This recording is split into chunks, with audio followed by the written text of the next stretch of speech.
Hello there. I wanted to thank you guys for keep watching my stuff. I know I haven't posted anything in a couple months or weeks or something like that, but I do try. Right now I'm kind of sick right now, so I'm trying to get over that. But anyway, I wanted to make a little video on this because a lot of people tend to pick this certain character and they don't actually realize that it can break them or also make them in a little bit.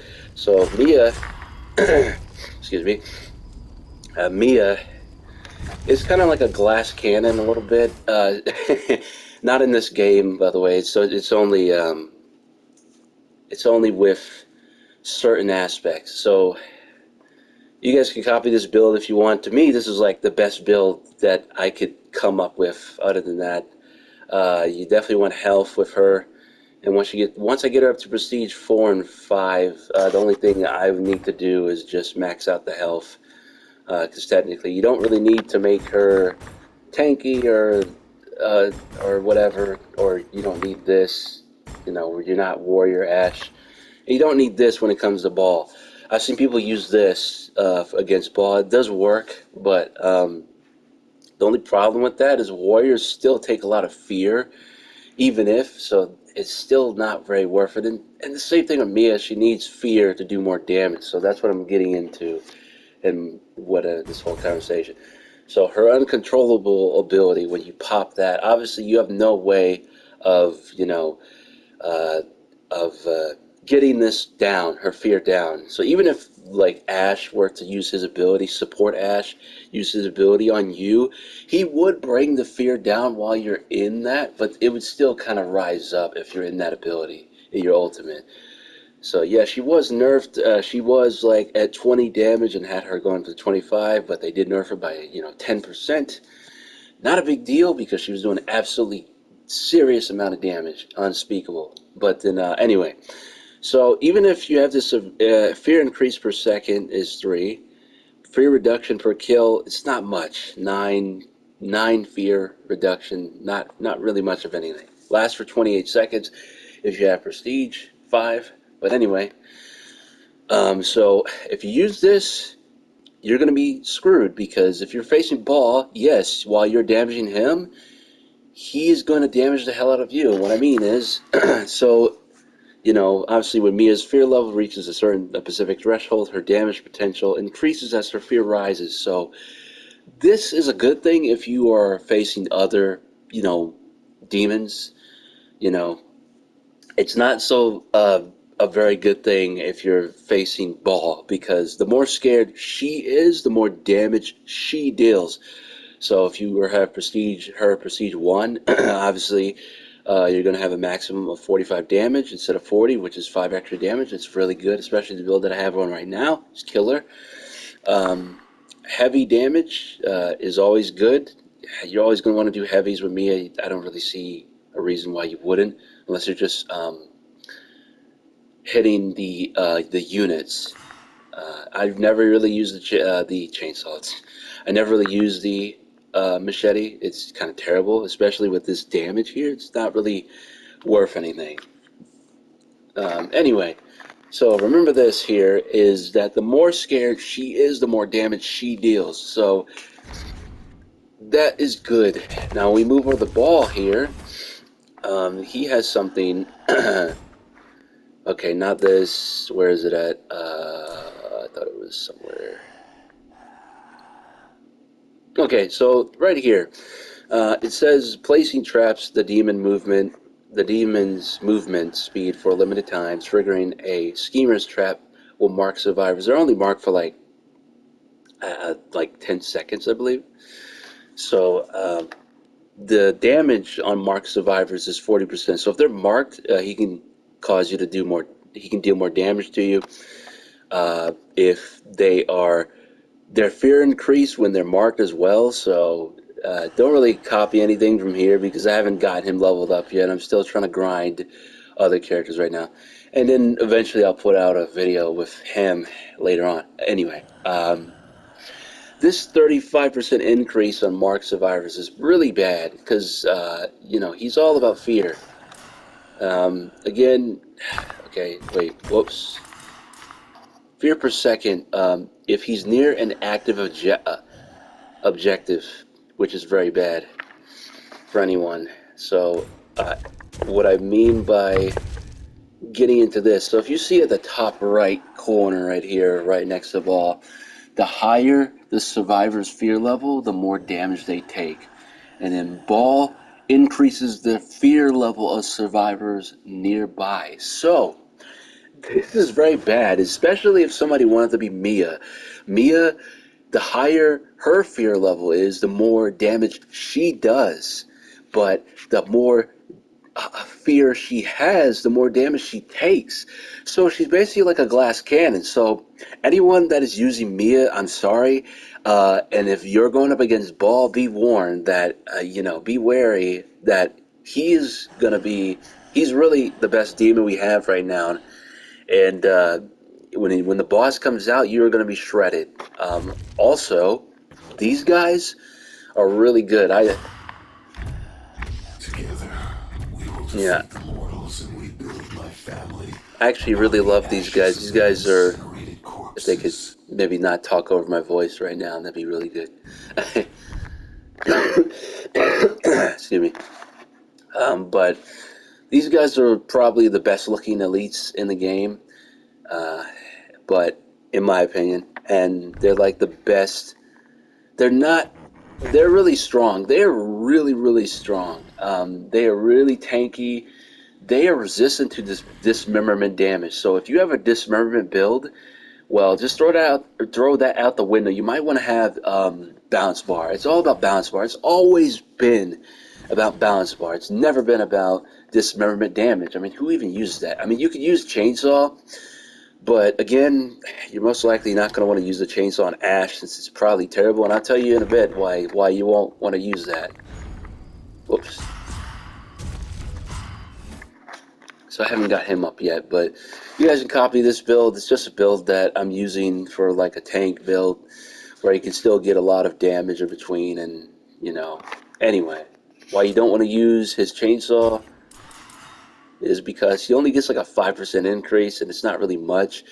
So you're getting a 5% increase if you get like a legendary. It's still a good amount of damage, but it's not much.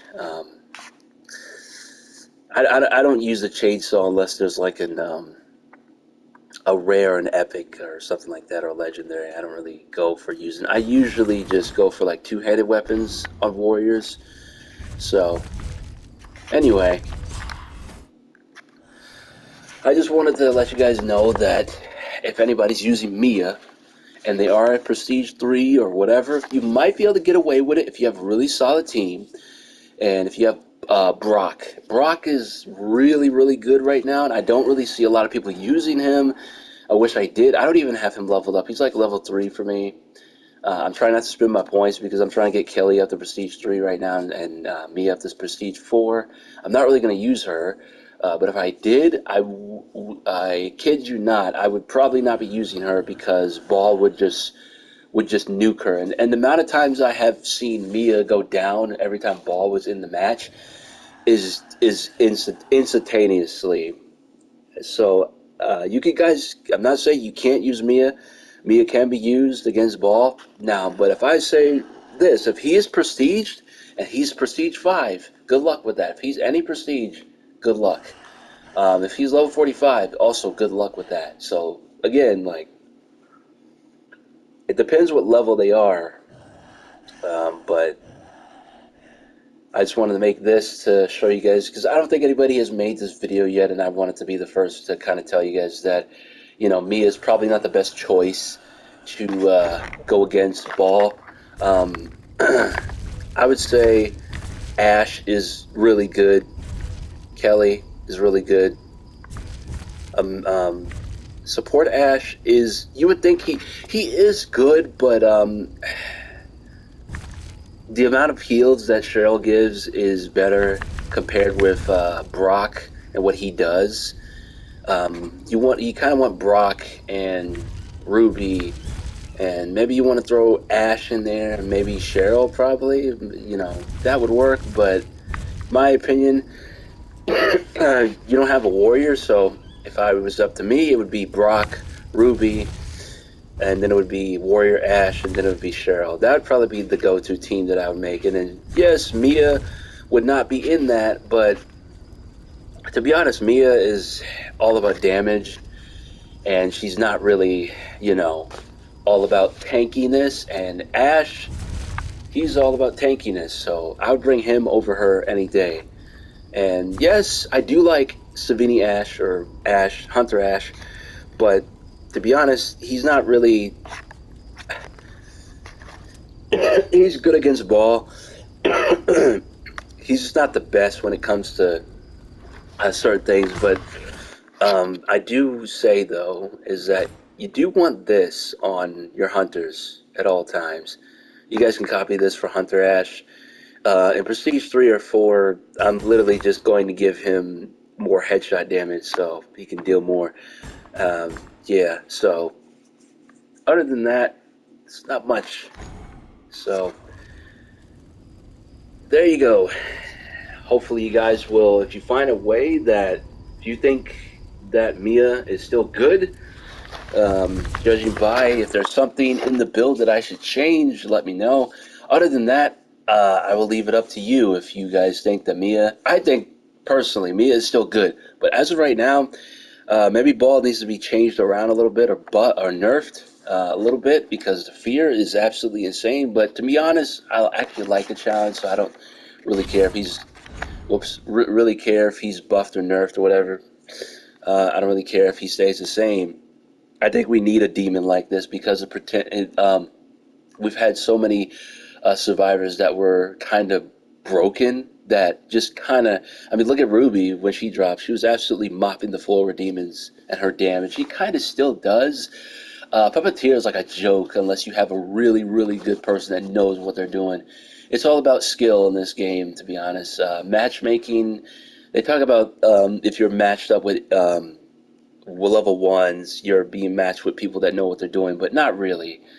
Um, but anyway, I will try to put out a video of Kelly, me doing a whole match with her. I did a video I did with her, giving you guys the video about her going through her whole Elagos. They only did this because of Edios Elagos, which is a mission they scrapped because they were trying to put her in there. I'm really glad they had done this. That outfit is very worth it. Also, since I'm talking about this, I don't want this to drag on too long, but anyway. You kind of want the damage. Kelly's all about damage. You want non-stop damage. And yes, I know what you're thinking. You're probably like, why would I want uh, fear and light therapy? Well, it really goes up very, very slowly. Not to mention that you get 55% of max fear reduction if you doing anything, right? Any source. So that's pretty good. Also, the speed lowers by 25% if you're around anything light source. That's very good. I actually like. There was a thing that I wanted to do. I wanted to take maybe some points out of here and put it in maybe here. And I tested this out. This is not really good against Ball. I mean, this kind of is, but I mean, it's just not, if you know what I mean. Like, he can make your fear shoot through the roof to where this is not really good. So basically, you're wasting about 2 points here. And damage reductions against demon traps, you don't really need this. I mean, we're not really making her into a warrior, a tanky warrior. I mean, we're still making her into a warrior because when she's alone, she does about 30 damage. And then she does even more damage. She does about 60 damage if she were to, be maxing out her stacks. Also got 15% more damage on top, and then with the 60%, she actually has the best weapon mastery in the game. No joke. She has like more damage than anyone else does, and I think it's because it's just Kelly and because she's not a warrior. But to be honest, I only pick up the meat hammer if I just see it, and it's the only thing I grab, or if it's epic or legendary. That's the only time. But they did increase the speed. I did notice that in this. They gave her a silent buff, secret buff. Anyway, I would not put my points into these, it would work, but again, with these two, it's not really an option. You don't really need the health. It doesn't really matter too much. Hunters can kind of survive without it. They don't really need to add too much on. So the only thing I could think of was just putting it in here. And so when I get up to prestige 3 and 4 and 5, I will basically not max. I thought about maxing this out, but you don't really need it. 10% is good enough, and you don't really need that either way. But the only reason why I need it is because of this. So when you do a lot of damage in your last, you're doing 20% every time. You are doing a lot of damage from this and the pink F when you max it out. Also, anyone that's close to you, you're doing a 20% increase of damage. So this, all of this and this is like really crazy. So if you have this, like we're only getting 10% when we max her out all the way. That's pretty good. But anyway, I wanted to talk to you guys about Mia and let you guys in on that. If you guys think that I am being a little funny because of that, or you think that I am being too paranoid with Mia, let me know in the comments section. But I'll turn it away to you guys, and I'm always up for options. If you guys have any, let me know if I'm going crazy or not. So thank you guys for everything that you do, and keep on going strong.